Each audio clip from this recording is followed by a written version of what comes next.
días, pues nuevamente gracias por recibirnos como todos los sábados dentro de sus hogares, permitirnos entrar a sus hogares, y agradecemos también a California Medios el espacio que sábado a sábado nos brinda, desde luego a Rubén, que siempre está atrás de ahí en controles, apoyándonos. Y bueno, profe, buenos días. Don Emilio, muy buenos días. Perfecto, profe, buenos días. Buenos días, Emilio. En esta ocasión, bueno, será nuestro cuarto programa o de esta serie que hablamos que iban a ser especiales, específicamente de la Fundación de Tecate. Pues con este programa terminamos esta serie y como quedamos la semana pasada, que sería de los fundadores y dónde se ubicaban estos ranchos, sus primeros ranchos. Sí, más que todo, sí. Yo creo que es importantísimo. Habíamos tocado nosotros el tema de la fundación y el origen precisamente de estos fundadores, ¿no? Es un tema algo difícil, pero pues logramos dar a conocer algunos lugares, algunas ciudades o pueblos donde ellos nacieron. Luego buscamos también las parcelas, dimos a conocer de las parcelas. Ahora lo importante de este tema, que bien vale la pena de veras darle seguimiento, es precisamente dónde estaba la parcela y en qué se ha convertido ese espacio de ocupación de aquellos pobladores de Tecate. Claro. Es lo más importante. Eso es importante.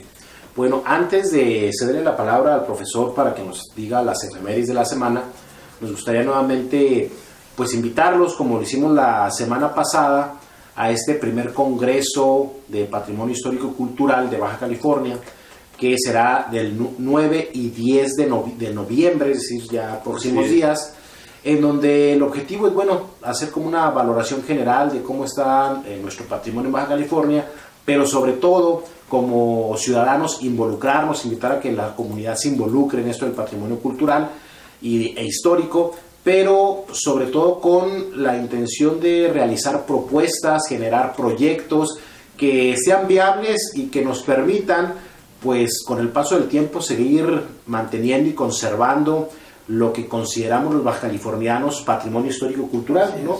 Sí. Le hacemos la invitación para que nos acompañen. Será, recuerden, en el Riviera, en Ensenada, en la ciudad de Ensenada, en el Centro Social, Cívico y Cultural Riviera, y será de 9 de la mañana a 7 de la tarde aproximadamente los 2 días. La primera etapa, la primera parte del día serán ponencias donde se presentarán, bueno, cada uno de los participantes presentarán su ponencia. Después por la tarde será una mesa de trabajo en donde pues se comentarán por ejes temáticos las problemáticas y pues las conclusiones y las posibles propuestas que saquen de esa mesa, y presentarla en pleno, posteriormente al final, ya para cerrar cada día, presentar al pleno por mesas esas problemáticas y conclusiones a las que se llegaron. Esa es la idea, ese es el objetivo. Ojalá nos puedan acompañar, y todos aquellos las pueden consultar en todas las redes sociales que aparecen aquí por este lado, en la página del Taller de Historia, en Facebook, o mándenos un correo al correo del Taller de Historia si les interesa. Bueno, dicho esto, los esperamos, ojalá nos puedan acompañar. Y bueno, pues iniciamos, profe, con lo de las efemérides, si gusta. Con mucho gusto. Fíjense que se acuerdan que ya hemos hablado aquí de los primeros pobladores, los rancheros, aquellos que empezaron a habitar aquí Tecate, la región de Tecate. Y entre ellos tenemos a Fernando Gallego Ágreda. Este señor nació el 1 de noviembre de 1901 en Tecate, hijo de Fulgencio Gallego. ¿Te acuerdas de los gallegos? Sí, de mucha historia aquí en la región.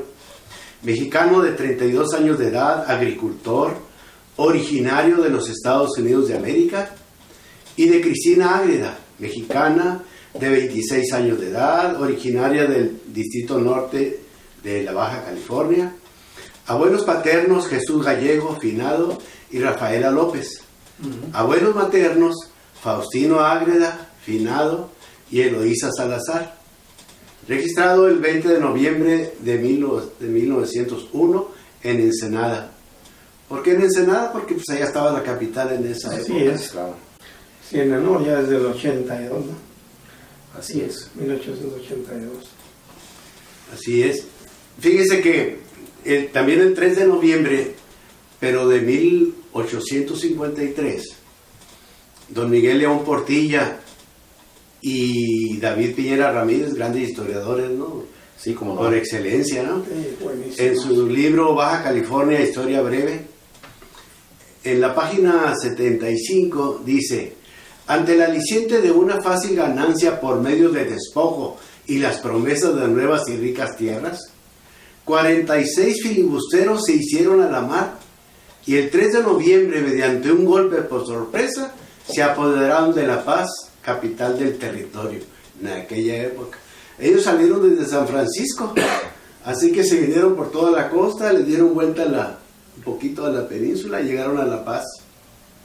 Aquí María del Carmen Márquez de Romero Aceves y su esposo Ricardo Romero Aceves, cuando escribieron aquel libro de texto que se usó algunos años en las primarias, Geografía e Historia de Baja California, en la página 164 también mencionan algo al respecto. Dice: el 3 de noviembre de 1853, el aventurero William Walker, de esa época de 29 años, con 46 filibusteros, pidió licencia para bajar a tierra en la Bahía de La Paz, aparentando llegar en viajes de negocios.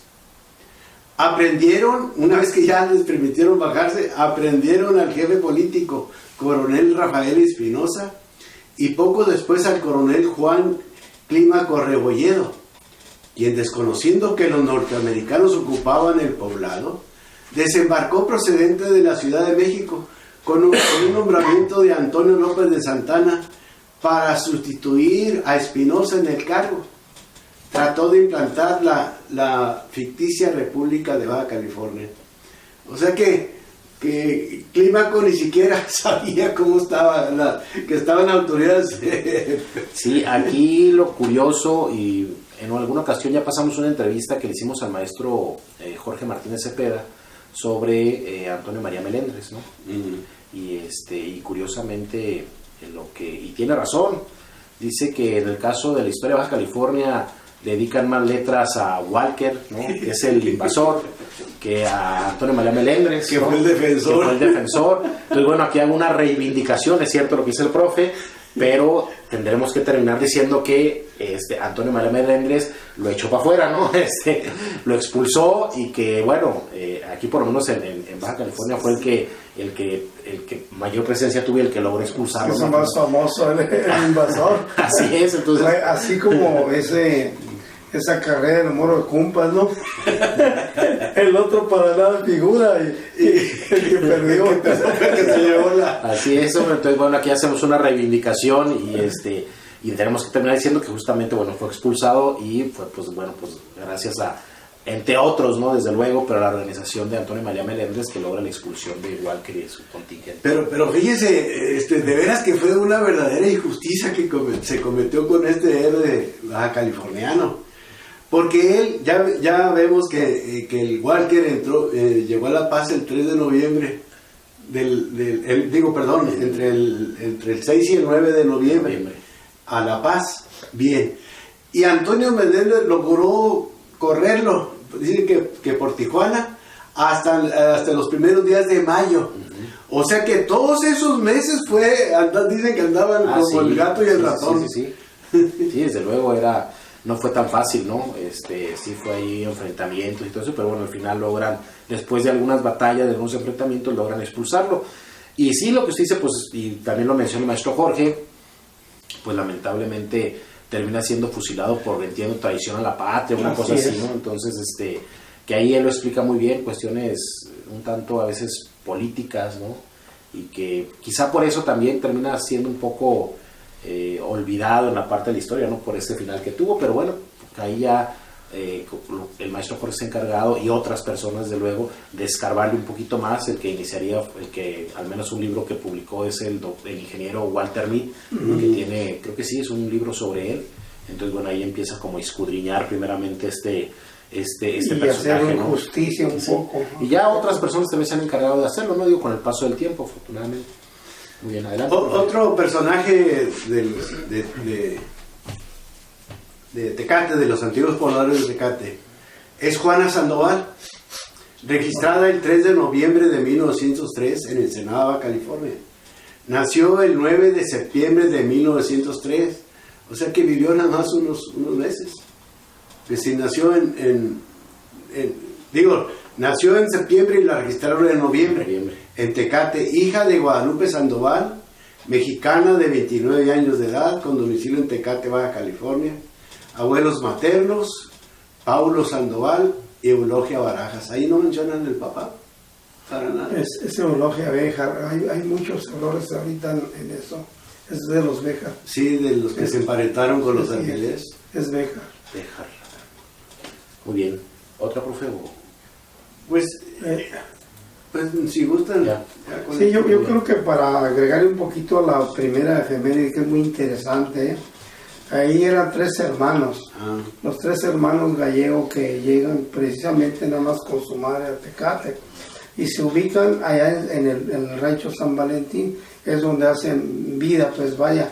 Entonces San Valentín a la salida hacia Mexicali. Mexicali, así es. Entonces la historia de ellos es muy rica, de esos personajes. Además que es lo primero que encontramos en registros de la historia de Tecate que fueron registrados, esos personajes. Son 3 hermanos, ¿no? Eran 3 hermanos, sí. Entre ellos es el general Rodolfo Gallegos, que tiene una historia tremenda, ¿no? Y pues como quieras, dicen que es tecatense, pero la verdad que los 3 sí fueron registrados aquí, pero ellos fueron nacidos en Sonora y criados en Estados Unidos, Y de ahí precisamente a la muerte de su señor padre es cuando la señora llega aquí y a ella no se le encuentra nada, en ninguna bibliografía, ningún registro, nada más a la mamá y a los 3 hijos. Bien, bueno, pues regresamos para iniciar con este programa. Bien, dijimos que íbamos a hablar sobre, los primeros pobladores, digamos, o los dueños de estos ranchos que pues forman parte ahora de nuestra mancha urbana, ¿no, don Emilio, profe? Así es. Bueno, pues le cedemos aquí la palabra a don Emilio, que es el que los conoció casi en persona. Así por medalla. Oh, qué bromita. Otra de esas. Se suspende el programa. Lo que pasa es que yo creo que como pues aficionado a la historia, ¿no?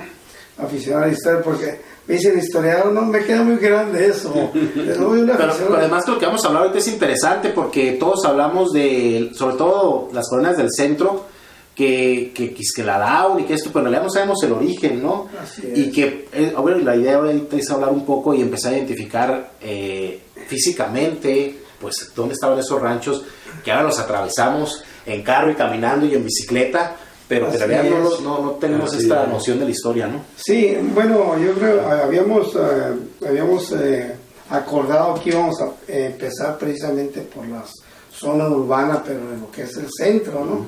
Entonces quiero comentarles que ese famoso lote de don Jesús de Mara que vende en 1894 a don Ramón Salazar, bueno, eran 42 hectáreas. Esas 42 hectáreas abarcaban lo siguiente: desde el antiguo Seguro Social, o sea, la Portes Gil, hasta la colonia, hasta la calle Carranza. Me di a la tarea de estar investigando documentos y pues sí, resultó que yo tenía una duda, ¿no? Si realmente ese era la superficie. Y no, por fortuna ya quedó, estoy seguro de que ese es el predio del señor. O sea, prácticamente lo que llamamos el centro histórico. Exactamente. Sí. Las 21 famosas manzanas del centro histórico o del pueblo mágico. Pueblo mágico, precisamente, qué importante que un predio dado en esa época, en el siglo XIX, nos venga a remarcar más historia. Claro. Eso es importantísimo. Entonces el otro lindero era precisamente la ruta de las diligencias, luego calle Libertad y actualmente la calle Avenida Hidalgo. Y pues desde luego el otro punto que es hacia el norte, la línea internacional. Eso es lo que nos marcaba ese lote número 11 o parcela número 11 en ese entonces.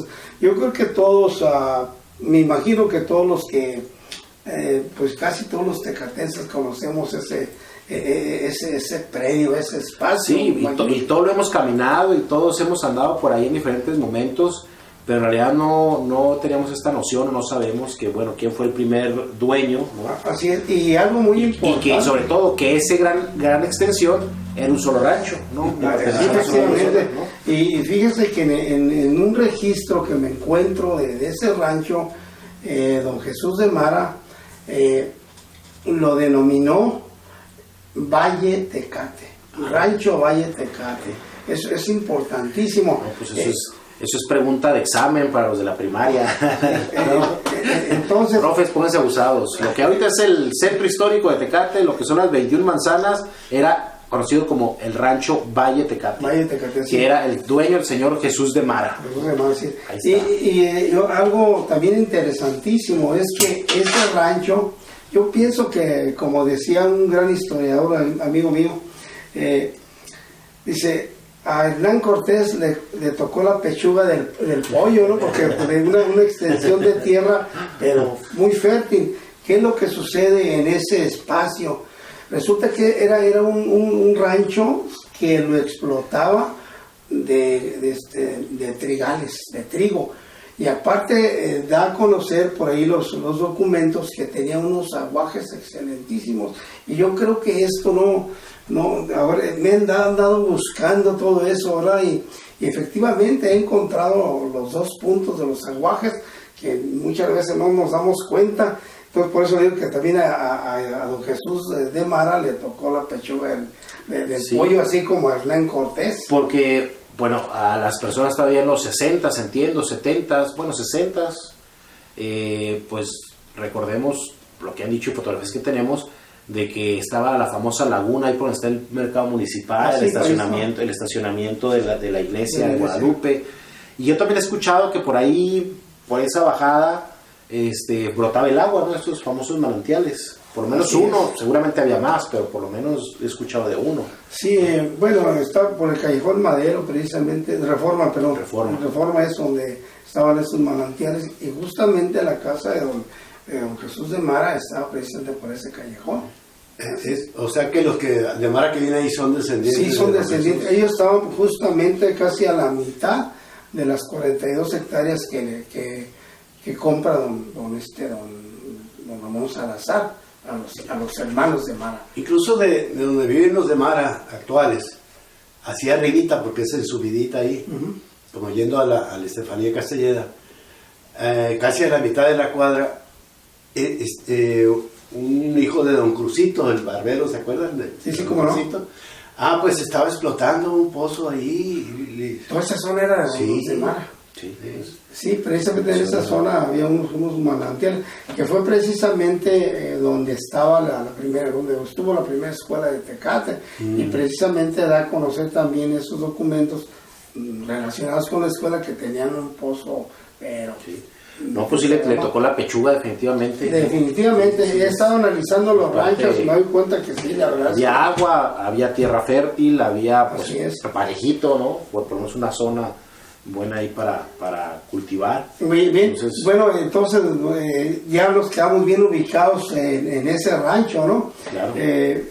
¿Cómo está actualmente? Bueno, decían, nos fuimos hacia el este y nos encontramos el terreno número 12 y 13 de un matrimonio de doña Josefa Barrera de Villagrana y el don José María Villagrán, pues eran esposos, ¿no? Entonces ellos explotaban esos terrenos, que también eran de 42 hectáreas cada uno de ellos. Pero ¿qué es lo que nos encontramos? ¿Cómo se modifica el espacio? Bueno, nos encontramos desde la calle del este, Emilio Portes Gil, hacia el este, nos encontramos la Esteban Cantú, la Colonia Industrial y el fraccionamiento González Priego, Antero González Priego.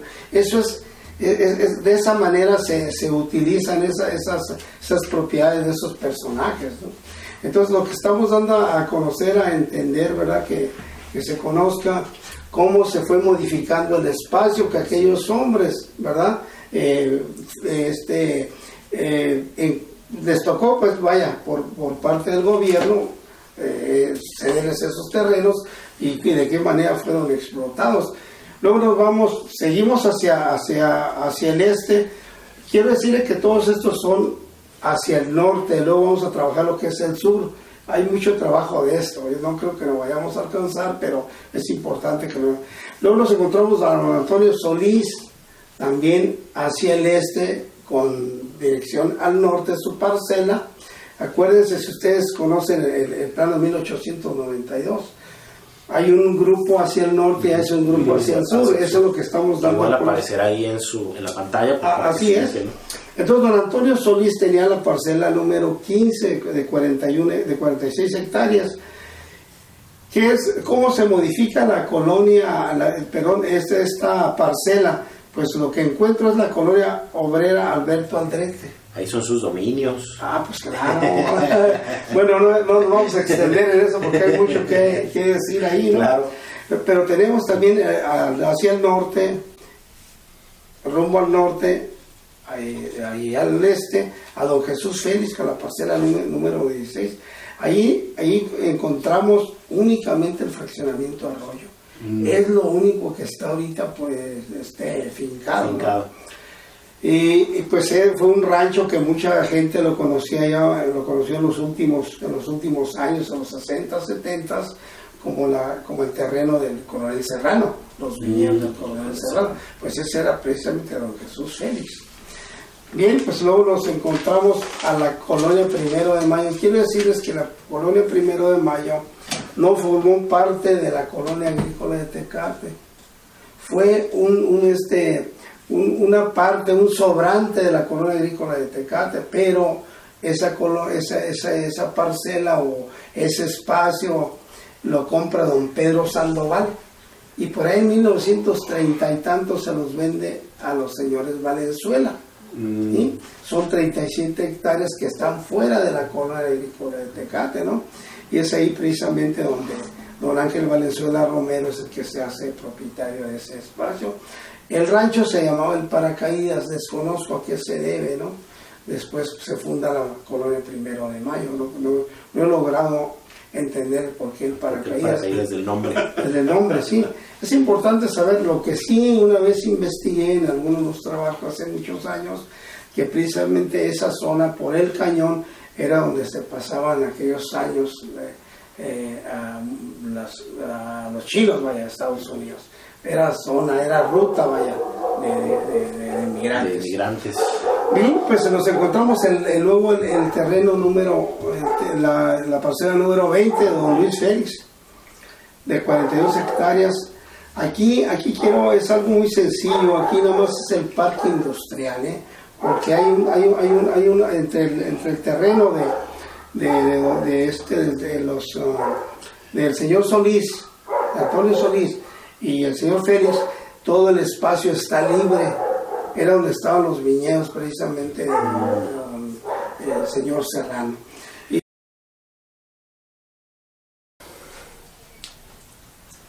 Bien, pues bueno, regresamos con la tercera parte de nuestro programa y continuamos con, estas parcelas o estos predios. Don Emilio, nos quedamos entonces, continuamos. La de Luis Félix, ¿no? Luis Félix. Y la parcela número 20, sabemos que ahí prácticamente se ubica el parque industrial.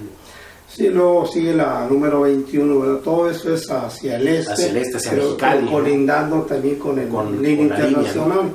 Entonces ahí nos encontramos a don José Ángel Martínez, un personaje de veras que la historia lo pone como un hombre minero, dedicado a la minería, pero también un hombre al que ingresa pues a engrosar las filas de los colonos. Y es precisamente que es este espacio que él adquiere, ¿verdad? Recibe en el siglo XIX, de qué manera se va modificando, y son fraccionamientos prácticamente nuevos, ¿no? Ahí nos encontramos el fraccionamiento del Mayá. Justamente ese terreno era el del Mayá, que colinda con el parque industrial. Don Ángel Martínez nació en Caborca y muere en Panamá en 1939. Hay muchas cosas que están por ahí, están resurgiendo, buscando. Hemos encontrado mucho material que vale la pena irlo acumulando y darlo a conocer, ¿verdad? Porque sí, es necesario que se conozca. Bien, viene el lote número 23 o la parcela número 23 de don Francisco Sandoval. Sí, es esta parcela de 42 hectáreas también. Ahí es donde se fracciona el predio ese de Andalucía, ese poblado de Andalucía, ¿no? Que ya está muy poblado también. Sí. Que por cierto también ese rancho, también me imagino que deben de haber sido los herederos, don Pablo Sandoval, porque había dos Pablo Sandoval. El Pablo Sandoval era don Pablo Sandoval, don Francisco y don Pedro, son los tres Sandoval que yo entiendo que llegaron de Santa Fe, en Nuevo México, ¿verdad? Que muchas veces nos los encontramos en algunos documentos por ahí o en algunos escritos que los ubican, que es de la Ciudad de México, ¿no? Ellos vienen precisamente de Nuevo México, ¿sí? Y don Pablo Sandoval es uno de los que hereda a muchos familiares aquí. Muere por aquí en Ojos Negros, tengo entendido que por ahí muere este personaje, ¿no? Por ahí encontramos un documento, nos da fe pues de dónde muere. Pues bien, y ese es uno de los Sandoval. ¿Y el otro Pablo Sandoval? ¿Vale? El otro Pablo era familiar de ellos, era nieto, era de otra generación. Bueno, nos encontramos en el lote número 14, así ya hacia el sur. Ya vamos del centro, por decirlo así, hacia el sur, y nos encontramos a don Ramón Contreras Preciado, hijo de don Victoriano Contreras y doña Manuela Preciado, originarios de Álamos, ¿no? Pero radicados en Bakersfield, California, que era donde radicaban ellos, y en la época precisamente de la colonización de las presiones de Estados Unidos, a estas personas que ya tienen muchos años por ahí radicando, es cuando ellos deciden también esa presión después de la guerra del 47, 48, sí. Pero Estados Unidos, México, sí. Estados Unidos. México, Estados Unidos es cuando ellos deciden venir, ¿no? Y el primero que se viene es don Ramón Contreras y luego se viene de Refugio, porque eran 4 familias, los otros mueren allá. Fue la razón por qué estos hombres se miran nuevamente a México. Bien, don Ramón Contreras le otorga la parcela número 14 de 48 hectáreas. ¿Y qué colonias se ubican ahí? ¿Cómo se modifica el espacio? Pues tenemos a la colonia militar famosísima, ¿no? Claro. La colonia militar, precisamente el cuartel militar fue la casa original de don Ramón Contreras, ¿no? Que por cierto los militares lo usaron desde 1917 a 1934 sin pagarle renta, ¿no? 17 años. Sí, 17 años. 17 años hasta que en 1930 y tantos por ahí él directamente le escribe tengo entendido a Lázaro Cárdenas y por ahí los Contreras, Lucio Acevedo, nieto de don Ramón, tiene el documento donde le paga el gobierno los 17 años. Son documentos que nos ilustran y nos llena de emoción de encontrarlos, porque yo recuerdo que cuando entrevistaba a doña Emilia Romero, una mujer que sabía mucho de la historia de Tecate, precisamente ella era familiar de ellos. Entonces a mí, me ilustraba de la familia Contreras. Ella me lo platicaba, y después ya cuando encuentro los documentos, caray, pues es una cosa excelentísima. Hay veces como investigadores o historiadores, ¿verdad? O principiantes o aprendices de este asunto de la historia, cuando te encuentras un dato interesantísimo, importantísimo, si no tienes el soporte, pues muchas veces hay que consignarlo a reserva porque vale la pena hacerlo. Ya si no sale, si sale cierto, pues excelente, ¿no? Y si no, pues alguien te debe de corregir. Pero ese es en sí lo de la colonia militar, ¿verdad? Que es donde donde era el predio de don Ramón Contreras. Luego tenemos otro hacia el sur, el número 17, la parcela número 17, importantísimo por lo siguiente. Don José de Gracia Félix también nacido en Álamo, Sonora, que fue precisamente de los militares que fueron a la Alta California. Él estuvo asentado precisamente en el condado de Los Ángeles. Hemos andado tratando de investigar precisamente el cañón de los Félix. El por qué ese cañón de los Félix. Me hablan de un personaje precisamente de don José de Gracia Félix, que está por ahí en un museo, un personaje, ¿verdad?, vestido de militar, y que obedece a este personaje. A mí no me consta, solo sé que este personaje era también militar y se fue en el tiempo de los misioneros, ¿no? Cuando andaban en las presidios y todo eso, ¿no? Acuérdate que iban los prisioneros y iban los soldados, ¿no? Él fue uno de ellos, ¿no? Según la historia oral. Pero ¿qué es lo que sucede con don José de Gracia Félix? Que él emigra precisamente a Tecate con toda su familia, y todos sus hijos nacieron en Los Ángeles. Entonces hay algo de cierto al respecto. Bien, ¿y qué se forma en ese espacio que ocupó don José de Gracia Félix? Pues se forma la colonia El Descanso, la ampliación Descanso y la colonia Cucabá. Pues para que sea más o menos cómo está. Sí, para ubicar, ¿no? Sí, claro que hay más que investigar. Esto nada más estamos dando pues unos adelantos, cómo se conformaron estos espacios, cómo se modificaron con esos asentamientos. Definitivamente es lo que yo he tratado, es lo que he encontrado, ¿no?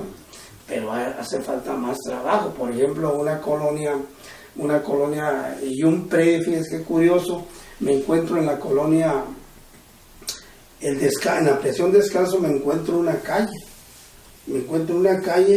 y entonces me dice, mira, hasta aquí llega la ampliación Descanso, hasta ese cerro grandísimo, ¿no? Todo eso era don José de Gracia Félix, y efectivamente colindaba precisamente con don Ramón Contreras. Eso es lo importante, darle seguimiento precisamente a los predios, que es difícil, hago la aclaración. Es muy difícil andar rasguñándole a los documentos y dónde están los dineros, porque es muy pesado. Sí. Entonces nos encontramos esa calle, y a partir de allá nos encontramos a Luis Donaldo Colosio. De esa calle, de ahí para allá, y ya le pertenece a la familia Sandoval. Pues es algo de don José de Gracia Félix. Ahora nos vamos hacia también otro del sur. Nos encontramos a Dolores Valdés de Ortega, la parcela número 22. Ahí sí entra el fraccionamiento de la colonia Colosio. ¿Sí? Por cierto que qué bueno, me dio gusto un día encontrar un documento donde se le hace, una de las calles lleva el nombre de la señora. ¿Sí? Y eso es muy importante. Eso es precisamente lo que estábamos comentando, de preservar la nomenclatura, que seas histórico. Pues es histórico en el momento que tú le das un nombre o un número a una calle, a un predio, a un paraje, a una ciudad, a un callejón, a un barrio. Es una nomenclatura que desde ese momento se convierte en historia, y es lo que muchas de las veces se va fortaleciendo la identidad a través del tiempo. Es lo que vamos a cuidar, pues. Es lo que vamos a cuidar en este artículo que ojalá podamos presentarlo, ¿verdad? Sí. Bien, entonces ahí tenemos este personaje, ¿verdad?, de doña Dolores, y con su rancho.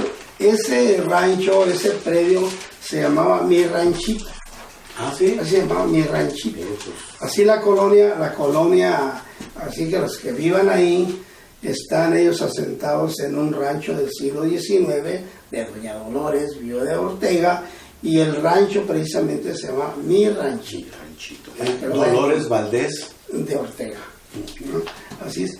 Bien, luego nos encontramos, ahora sí nos vamos del centro para allá, ¿no? Son terrenos del sur, pero nos vamos hacia el oeste. Okay. Y nos encontramos en el primer término ahí, casi céntrico, a don Jesús Valencia. Habíamos comentado la semana pasada, antepasada, que don Jesús Valencia era de estación de Llanos, antes Barajitas, en Sonora, sonorense, pues, ¿no? Algunas personas lo ubican a él como que era de ¿cómo se llama ese? ¿Dónde era? Zaguaripa. Lo ubican con Zaguaripa, pero no, yo me encuentro... La tierra de Gilberto Valenzuela. Me encuentro, yo en el registro civil precisamente, me encuentro algo de un familiar de don Jesús Valencia y me ubican precisamente a los datos que estamos dando a conocer. Por eso me atrevo a decirlo, si no lo haría. Okay. Bueno, aquí lo importante de este predio que es céntrico prácticamente de 42 hectáreas, nos encontramos precisamente en la colonia de La Viñita. La colonia de La Viñita, quiero decirles que es lo que tenemos como recuerdo de aquel predio pasado del siglo XIX. ¿Y por qué La Viñita? Bueno, ahorita van a saber por qué. El señor Capracio Valencia, hijo de don señor Jesús Valencia, él precisamente ahí tenía los viñedos, lo que viene siendo La Viñita, y es precisamente donde nace la colonia La Viñita oficialmente. Es un recuerdo interesantísimo que no debemos perder, al contrario, reforzarlo, darle más solidez a esos datos que son tan importantes. Luego nos encontramos en la universidad. ¿Quién no conoce la universidad? Pues ahí está la universidad, en ese terreno. La estación del ferrocarril también, ahí lo tenemos. La cervecería, el estadio Manuel Ceseña y el parque Adolfo López Mateos. La importancia de ese terreno, que conozcan las personas el pasado y cómo se va modificando el espacio. Yo considero es un terreno también de mucho interés, de mucha importancia. ¿Y por qué me atrevo a decir que cervecería? Porque precisamente ahí aparece ¿cómo se llama el señor? Inocencio Valencia y otros personajes que son los que le venden, tengo entendido que le venden a Carlos Beristain, porque Beristain también hace operaciones con los cerveceros, ¿no? Con don Alberto Andrete, tengo entendido, sí. Por ahí algunos planos y documentos. Bien, ahora nos vamos más hacia el oeste, a la parcela número 9, y nos encontramos a don Manuel León. Don Manuel León fue un personaje que fue de los que vendió, hay que aclarar esto, ¿no? Don Manuel León vende ese predio de 42 hectáreas, se lo vende a don Ángel González. No, perdón, discúlpeme.